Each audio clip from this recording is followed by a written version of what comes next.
चलिए बिना समय बर्बाद किए सीधे शुरू करते हैं इस खौफनाक कहानी को। वह बस नहाते समय अनजाने में हल्का सा हंस ही रहा था कि अचानक उसके पैरों के नीचे काले पानी की एक अजीब सी धारा बहने लगी। मेसन घबराकर तुरंत पानी का वाल्व बंद कर देता है, लेकिन तभी एक डरावनी घटना घट जाती है। जैसे ही वह मुड़ता है उसके सामने उसका ही भविष्य का रूप खड़ा दिखाई देता है। बिना जरा भी झिझक के वह काला साया अपना हाथ सीधे उसके शरीर के अंदर घुसा देता है। भयानक चीख के साथ मेसन का पूरा शरीर अचानक आग की लपटों में घिर जाता है। जब तक उसके साथी दौड़कर वहां पहुंचते हैं वह काला साया पहले ही गायब हो चुका होता है और मेसन जिंदा ही जलकर राख हो जाता है। लेकिन बाद में फॉरेंसिक की रिपोर्ट सबको और भी ज्यादा डरा देती है। उसकी लाश की हड्डियों की बनावट बताती है कि उसकी उम्र लगभग 40 साल थी, जबकि मेसन की मौत के समय उसकी असली उम्र सिर्फ 17 साल थी। आखिर इस रहस्यमयी घटना के पीछे कौन सा भयानक राज छिपा है और वह डरावना साया कौन है जो अंधेरे से उसका पीछा करते हुए आया था? आज हम आपको नई थ्रिलर फिल्म मौत की सीटी की कहानी बताने जा रहे हैं। कुछ महीनों बाद लॉरा इस हाई स्कूल में ट्रांसफर होकर आती है और अपने कजिन भाई रेन के साथ पढ़ाई शुरू करती है। किस्मत से उसे वही लॉकर मिल जाता है जो पहले मेसन इस्तेमाल किया करती थी। जैसे ही लॉरा लॉकर खोलती है उसे अंदर एक काला सा अस्थियों की राख वाला डिब्बा दिखाई देता है। लॉरा इधर उधर देखती है कि कोई आसपास तो नहीं है और फिर धीरे से वह डिब्बा उठा लेती है। जैसे ही वह उसका ढक्कन खोलती है अंदर से एक अजीब सी चीज दिखाई देती है, एक पुरानी सीटी जो खोपड़ी के आकार में तराशी गई होती है। और सबसे अजीब बात यह है कि उस सीटी में जैसे कोई रहस्यमयी ताकत हो। वह मानो लॉरा को अपनी ओर बुला रही हो। धीरे धीरे उसका हाथ अपने आप उसके होंठों की ओर बढ़ने लगता है।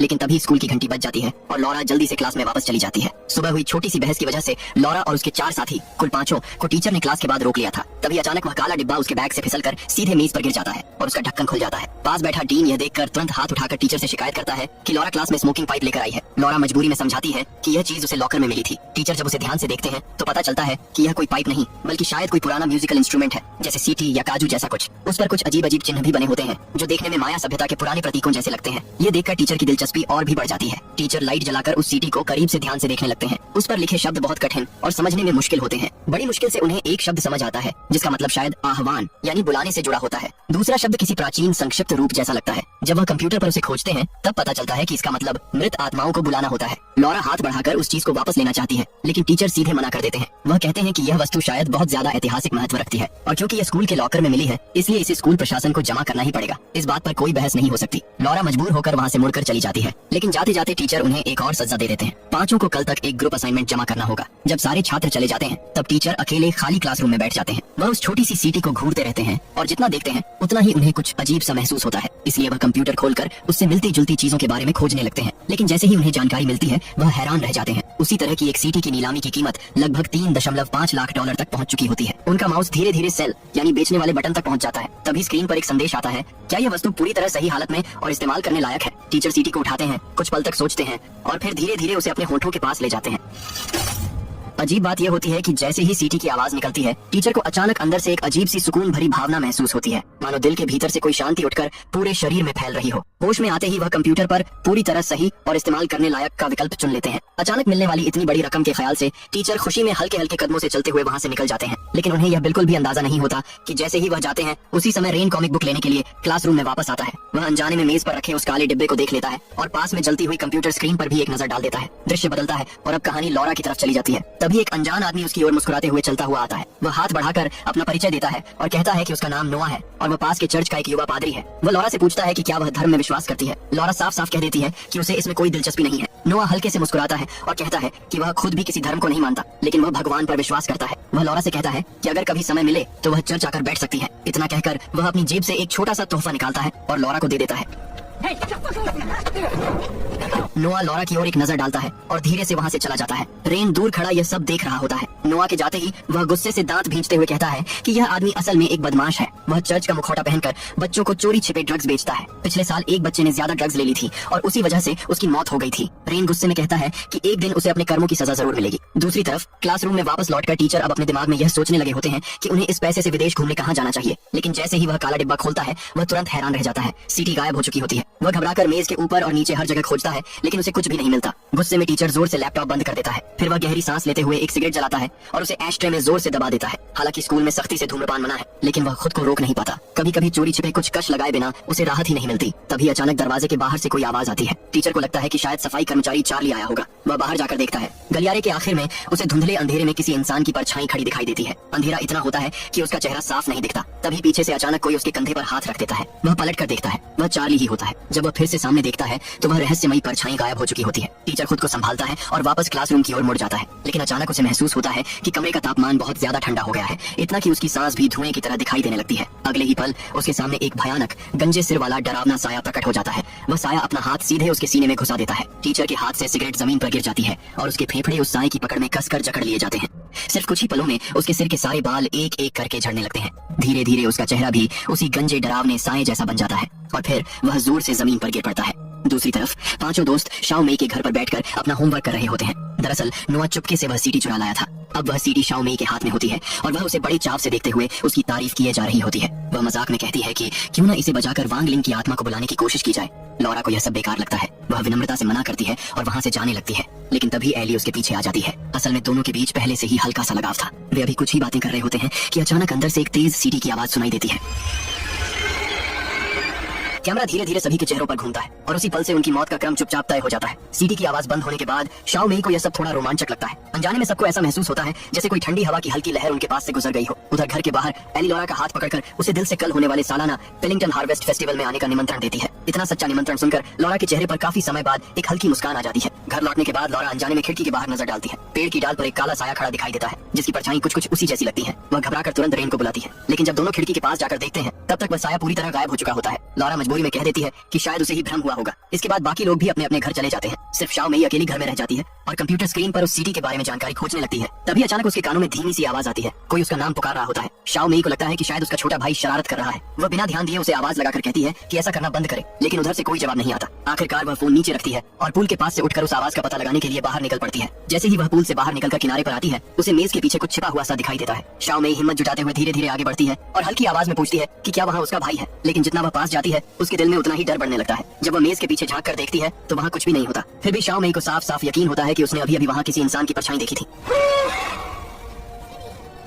थोड़ी दूर खड़ा उसका छोटा भाई उसे आवाज देकर जल्दी अंदर आने के लिए कहता है, लेकिन शाओ मेई वहीं खड़ी रह जाती है क्योंकि अभी कुछ पल पहले उसने साफ महसूस किया था कि किसी ने उसके चेहरे को छुआ है। अगले दिन स्कूल में एक मीटिंग होती है और तभी सभी छात्रों को मिस्टर क्रेवन की मौत की खबर मिलती है और हैरानी की बात यह होती है कि उनकी मौत का कारण चौथे स्टेज का फेफड़ों का कैंसर बताया जाता है, जबकि कल ही सभी ने उन्हें अपनी आंखों से देखा था और उस समय वह बिल्कुल ठीक लग रहे थे। मीटिंग के दौरान जब एक टीचर मंच पर भाषण दे रहे होते हैं तभी एली अचानक देखती है कि आगे की सीट पर बैठा एक छात्र सिर हिलाता हुआ धीमी आवाज में उसका नाम पुकार रहा है, लेकिन पास बैठे छात्र के झकझोरने पर वह अचानक होश में आ जाता है। इसके बाद शाओ मेई वह सीटी वापस लॉरा को दे देती है। अब कोई भी आत्माओं को बुलाने वाली बात दोबारा नहीं करता। सबको बस इतना लगता है कि यह चीज जितनी देर देखते हैं उतनी ही ज्यादा डरावनी लगने लगती है। कुछ देर चर्चा करने के बाद लॉरा फैसला करती है कि वह यह सीटी मेसन के परिवार को वापस कर देगी। इसलिए एली और लॉरा साथ में कार में बैठकर मेसन के घर की ओर निकल पड़ते हैं। दरवाजा एक बूढ़ी औरत खोलती है। वह एक कलेक्टर होती है और उसके घर में दुनिया भर से लाई गई अजीब और दुर्लभ चीजें रखी होती हैं। जब लॉरा बताती है कि उसे यह सीटी मेसन के लॉकर में मिली थी तब बूढ़ी औरत शांत आवाज में कहती है, ठीक वैसे ही जैसे मुझे पहले मेसन मिली थी। वह बताती है कि उसके पोते पोतियों में से कई लोग इस सीटी की वजह से अपनी जान गंवा चुके हैं। वह सीटी उसे कई साल पहले ग्वाटेमाला के एक बाजार से मिली थी। उस पर लिखे शब्दों का मतलब सिर्फ आत्माओं को बुलाना नहीं है, असल में इसका मतलब है अपनी ही आत्मा को बुलाना।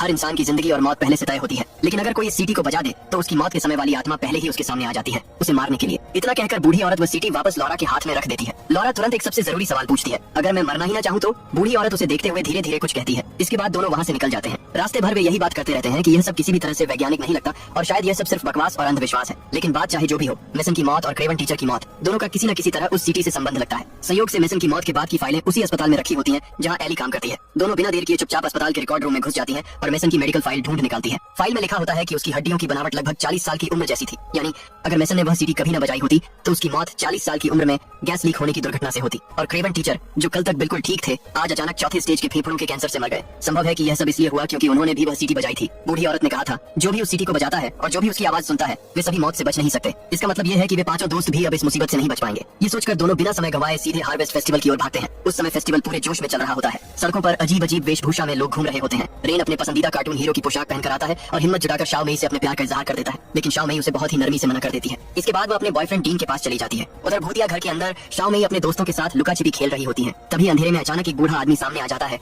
और उसका नाम पुकारता है। शाओ मेई घबराकर तुरंत भागने लगती है, लेकिन वह जहाँ भी भागती है वह बूढ़ा आदमी अगले ही पल उसके सामने प्रकट हो जाता है। ऐसा लगता है जैसे वह जगह और दूरी की किसी भी सीमा से बंधा नहीं है। जब भागने का कोई रास्ता नहीं बचता तो शाओ मेई पास पड़ी एक फावड़ा उठा लेती है और मौका देखकर जोर से उस बूढ़े के सिर पर मार देती है। दोनों एक साथ जमीन पर गिर पड़ते हैं। अजीब बात यह होती है कि चोट बूढ़े के सिर पर लगी होती है, लेकिन खून शाओ मेई के माथे से निकलने लगता है। फिर वह बूढ़ा एक अजीब और डरावने अंदाज में फिर से खड़ा हो जाता है और उसका पीछा करना जारी रखता है। सबसे डरावनी बात यह होती है कि उस बूढ़े का शरीर मानो किसी मशीन की तरह उसकी जिंदगी खींच रहा हो। हर बार उसका स्पर्श शाओ मेई की उम्र कम कर देता है। जब वह उसकी टांग को छूता है तो उसकी टांग तुरंत सूखकर बूढ़ी और कमजोर हो जाती है। जब वह उसके चेहरे को छूता है तो उसके चेहरे का आधा हिस्सा पल भर में बूढ़े इंसान जैसा झुर्रियों से भर जाता है। शाओ मेई पूरी ताकत लगाकर उससे छूटने की कोशिश करती है। तभी उसे थोड़ी दूर एक घंटी दिखाई देती है और वह उसे बचाने के लिए हाथ बढ़ाती है, लेकिन उसी समय वह बूढ़ा आदमी ऊपर से गिरते हुए सीधे उसके ऊपर आ जाता है और उसके मुंह में घुस जाता है। शाओ मेई का शरीर तेजी से बूढ़ा होकर टूटने लगता है, लेकिन अपनी आखिरी ताकत लगाकर वह उस घंटी को जोर से खींचकर बजा देती है। घंटी की आवाज सुनकर लॉरा और बाकी लोग दौड़ते हुए वहां पहुंचते हैं। डीन भी लगभग उसी समय वहां आ जाता है। उनके सामने जो बूढ़ा इंसान खड़ा होता है जिसने शाओ मेई के कपड़े पहने होते हैं, उसे देखकर सब लोग हैरान रह जाते हैं। डीन किसी भी कीमत पर यह मानने को तैयार नहीं होता कि वह शाओ मेई है। वह खुद को यही समझाने की कोशिश करता है कि शायद उसने ज्यादा शराब पी ली है और यह सब सिर्फ उसका भ्रम है। वह खुद को समझाने की कोशिश करता है कि बस एक रात सो जाऊंगा, सुबह उठते ही मेरी गर्लफ्रेंड ठीक ठाक मेरे सामने खड़ी होगी। लॉरा बार बार उसे बताने की कोशिश करती है कि यह सब उस सीटी की वजह से हो रहा है, लेकिन डीन उसकी एक भी बात नहीं सुनता। वह सबको धक्का देकर अलग कर देता है और नशे में लड़खड़ाता हुआ गाड़ी चलाकर घर लौट जाता है। जैसे ही वह अपने बेडरूम में प्रवेश करता है, अचानक अंधेरे से एक भूतिया साया निकलकर उसके सामने आ जाता है। डर के मारे उसका आधा नशा तुरंत उतर जाता है। वह घबराकर लाइट ऑन करता है, लेकिन कमरे में कुछ भी नहीं होता। वह खुद को समझाता है कि यह सिर्फ उसका भ्रम है। अगली सुबह हार्वेस्ट फेस्टिवल में हुई हत्या की खबर हर जगह सुर्खियों में छा जाती है। डीन सोफे पर बैठकर टीवी देख रहा होता है, लेकिन पिछली रात देखा हुआ वह डरावना साया उसके दिमाग से निकल ही नहीं रहा। जितना वह सोचता है उतना ही डर बढ़ता जाता है। तभी अचानक दरवाजे की तरफ से कोई अजीब सी आवाज आती है। अचानक दरवाजे की दरार से एक भूतिया हाथ अंदर घुस आता है। डीन घबराकर जोर से दरवाजा बंद कर देता है और जल्दी जल्दी घर का सारा फर्नीचर उठाकर दरवाजे के सामने लगा देता है, लेकिन वह दरवाजा तो रोक लेता है, अपने भाग्य को नहीं। अगले ही पल डीन का शरीर हवा में उठ जाता है। चारों ओर अचानक किसी तेज ट्रक के टकराने जैसी भयानक आवाज गूंजने लगती है। एक अदृश्य ताकत तेज रफ्तार ट्रेन की तरह उससे टकराती है और उसका पूरा शरीर चकनाचूर कर देती है। जब उसके घर वाले वहां पहुंचते हैं, तब तक डीन का शरीर पूरी तरह टूटकर जमीन पर पड़ा होता है। उधर दूसरी तरफ लॉरा, एली और रेन फिर से उस बूढ़ी औरत के पास जाते हैं। बूढ़ी औरत उन्हें बताती है कि मौत से बचना संभव नहीं है, लेकिन उसे किसी और पर स्थानांतरित किया जा सकता है। अगर मौत आने से पहले किसी दूसरे इंसान को अपना खून लगा दिया जाए तो मौत उसी व्यक्ति की ओर मुड़ जाती है। इतना कहते ही बूढ़ी औरत की सांस रुक जाती है और वहीं उसकी मौत हो जाती है। उसी समय लॉरा शीशे में अपने ही आत्मा का रूप देखती है। वह साफ साफ देख लेती है कि उसकी मौत ड्रग ओवरडोज से होने वाली है। फिर भी लॉरा और एली एक दूसरे की ओर देखते हैं और चुपचाप फैसला कर लेते हैं कि वे अपनी जान बचाने के लिए किसी और की जान नहीं लेंगे। लेकिन रेन के दिमाग में अब एक अलग ही योजना चल रही होती है। वह गाड़ी उठाकर सीधे चर्च पहुंच जाता है। उसकी नजर सीधे नोआ पर टिक जाती है। रेन बंदूक उठाकर अंदर जाता है और बिना कुछ कहे सीधे बंदूक नोआ के सिर पर तान देता है, लेकिन तभी चर्च की घंटी अचानक बज उठती है, जिससे नोआ को प्रतिक्रिया करने का मौका मिल जाता है। नोआ तुरंत हाथ बढ़ाकर पलक झपकते ही रेन को जमीन पर गिरा देता है। फिर वह बंदूक उठाकर उसके ऊपर खड़ा होकर उसका मजाक उड़ाने लगता है, लेकिन तभी रेन पास पड़ी एक प्लेट उठाकर जोर से नोआ के सिर पर मारता है, जिससे वह बेहोश हो जाता है। इसके बाद रेन नोआ को घसीटकर एक स्टील फैक्ट्री में ले जाता है। उसे पता है कि उसकी मौत किसी क्रशिंग मशीन से जुड़ी है, इसलिए वह नोआ को अपने लिए बलि का शिकार बनाने का फैसला करता है। रेन अपने बाएं हाथ को काट देता है और खून बहने लगता है। उधर नोआ धीरे धीरे होश में आता है। जैसे ही वह सामने रखी उस खोपड़ी वाली सीटी को देखता है, समझ जाता है कि मामला कितना खतरनाक है। यह पहली बार होता है जब वह उस सीटी को देख रहा होता है। अब वह लगातार डर के मारे रेन से माफी मांगने और अपनी जान की भीख मांगने लगता है। रेन उसकी बातों पर बिल्कुल ध्यान नहीं देता। वह चुपचाप खड़ा रहता है और सही पल का इंतजार करता है। फिर धीरे धीरे नोआ की तरफ बढ़ता है ताकि अपने खून से उसे निशान लगा सके। तभी अचानक लॉरा और एली वहां दौड़ते हुए अंदर आ जाते हैं और जोर जोर से चिल्लाने लगते हैं कि रेन ऐसा बिल्कुल मत कर। रेन पूरी तरह टूट जाता है। उसकी आंखों से आंसू बहने लगते हैं। वह रोते हुए कहता है कि ऐसा घटिया इंसान जिंदा रहने के लायक क्यों है और वह और शाओ मेई क्यों मरे। ये कहते हुए वह बंदूक उठाकर अपनी ही कनपटी पर तान देता है। कुछ पल तक वहां सन्नाटा छाया रहता है। फिर वह धीरे से बंदूक नीचे कर देता है और दोबारा नोआ की तरफ बढ़ने लगता है, लेकिन जैसे ही उसका हाथ नोआ को छूने वाला होता है, वह अचानक रुक जाता है। रेन धीरे से कहता है, हर इंसान को एक दिन मरना ही पड़ता है। उसकी यह बात सुनते ही लॉरा के दिमाग में अचानक एक विचार कौंध जाता है। वह सोचती है कि अगर कोई एक बार मरकर फिर जिंदा हो जाए तो क्या वह इस शराब को धोखा देकर मौत से बच सकता है। लेकिन इससे पहले कि वे इस विचार को परख पाते, अचानक एक ठंडी हवा का तेज झोंका वहां से गुजरता है। रेन का हाथ किसी अदृश्य ताकत द्वारा कसकर पकड़ लिया जाता है। उसकी त्वचा से अजीब आवाज आने लगती है और खून फटकर बाहर निकलने लगता है। ऐसा लगता है जैसे उसका पूरा शरीर किसी क्रशिंग मशीन में धीरे धीरे पिस रहा हो। लॉरा और एली उसे पूरी ताकत से पकड़कर खींचने की कोशिश करते हैं, लेकिन वे कुछ भी नहीं कर पाते। नोआ यह सब देखकर जोर से चीखता है और उसी पल डर के मारे बेहोश होकर जमीन पर गिर पड़ता है। वहीं रेन का शरीर कुछ ही सेकंड में पिसकर खून के एक ढेर में बदल जाता है। लॉरा अपने मुंह पर हाथ रखकर दर्द से उस जगह को देखती रहती है जहां कुछ पल पहले उसका कजिन खड़ा था। एली उसका हाथ पकड़ती है और कांपती हुई आवाज में कहती है कि अब समय नहीं बचा, उन्हें तुरंत अपना प्लान शुरू करना होगा। उनकी योजना यह होती है कि पहले दिल की धड़कन को सच में रोक दिया जाए, फिर तुरंत मेडिकल मदद से उसे वापस चालू किया जाए। शायद इससे श्राप टूट सकता है। एली को डायबिटीज है, इसलिए वह हमेशा अपने साथ इंसुलिन इंजेक्शन रखती है। अगर इंसुलिन की ज्यादा मात्रा दे दी जाए तो दिल की धड़कन रुक सकती है। उन्होंने पहले से ही एक एडी मशीन भी तैयार कर रखी होती है। साथ ही एक बड़े टब में बर्फ भरकर ठंडा पानी भी तैयार कर लिया जाता है। एली इंजेक्शन की सुई लॉरा की बाह में चुभो देती है। उसी पर लॉरा को अचानक समझ में आ जाता है कि यह वही दृश्य है जो उसने आईने में अपनी मौत के रूप में देखा था। अगले ही पल एली उसे पकड़कर बर्फ से भरे ठंडे पानी में डुबो देती है। आंखों के सामने सब कुछ काला हो जाता है। लॉरा का शरीर धीरे धीरे पानी के नीचे डूबने लगता है और कुछ ही पलों में सब कुछ पूरी तरह अंधेरे में बदल जाता है। एली तुरंत उसे पानी से बाहर खींच लेती है। इस समय लॉरा की दिल की धड़कन पूरी तरह रुक चुकी होती है। आंखों में आंसू लिए एली कांपते हाथों से डिफिब्रिलेटर उठाती है और पूरी कोशिश के साथ उसे बचाने लगती है। इधर बर्फीले पानी के नीचे लॉरा की चेतना अपने ही आत्मा से एक भयंकर संघर्ष कर रही होती है। तभी बेहोश पड़ा नोआ होश में आ जाता है। वह खुद को बंधनों से छुड़ाकर वहां तक पहुंच जाता है। लोहे के दरवाजे के टूटे हुए छेद से वह बंदूक तानकर गोली चला देता है। गोली न सिर्फ डिफिब्रिलेटर को तोड़ देती है बल्कि एली को भी लग जाती है और उसी पल एली की मौत की आत्मा उसके शरीर के पास खड़ी दिखाई देती है। लेकिन एली पीछे नहीं हटती, वह अपनी पूरी ताकत लगाकर जोर जोर से पुकारने लगती है। लॉरा और एली के साथ बिताए हुए हर पल की यादें लॉरा के दिमाग में तेजी से घूमने लगती हैं। वह उस रोशनी को कसकर पकड़ लेती है और अपनी आत्मा के बंधन से खुद को छुड़ा लेती है। अगले ही पल वह अपनी आंखें खोल देती है। होश में आते ही वह देखती है कि एली का शरीर तेजी से दौरे की तरह कांप रहा है। लॉरा उसे कसकर पकड़ लेती है। उधर नोआ बंदूक लेकर धीरे धीरे उनकी तरफ बढ़ रहा होता है, लेकिन तभी अचानक उसका हाथ एली के बहते हुए खून को छू जाता है। बस उसी पल एली की आत्मा गायब हो जाती है और उसका दौरा भी अचानक रुक जाता है। इस तरह वह श्राप चुपचाप नोआ के शरीर में ट्रांसफर हो जाता है। लेकिन नोआ को इस बात का बिल्कुल भी अंदाजा नहीं होता। तभी वह अचानक देखता है कि कमरे के कोने में एक अजीब सा साया खड़ा है। वह साया बेहद भद्दा और सूजा हुआ दिखाई देता है और ध्यान से देखने पर पता चलता है कि वह दरअसल खुद नोआ का ही भविष्य का रूप है जब वह मरने वाला होगा। घबराकर नोआ उस साए पर कई गोलियां चला देता है, लेकिन अजीब बात यह होती है कि उसी समय गोलियां उसके अपने शरीर में भी लग जाती हैं। आखिरकार नोआ की मौत उसके ही मरते हुए भविष्य वाले रूप के हाथों हो जाती है। 3 महीने बाद लॉरा और एली अपनी नई जिंदगी शुरू कर चुके होते हैं, लेकिन दूसरी तरफ एक नया छात्र स्कूल का लॉकर खोलता है। अंदर वही खोपड़ी वाला सीटी चुपचाप रखा होता है। बिना कुछ जाने वह उसे उठा लेता है। फिर भीड़ भरे हॉल में खड़ा होकर वह उसे अपने मुंह के पास ले आता है और लॉरा वैली के रोकने की आवाजों के बीच सीटी की तेज आवाज पूरे हॉल की खामोशी को चीर देती है। तो दोस्तों, इसी के साथ इस खौफनाक कहानी का अंत यहीं पर होता है।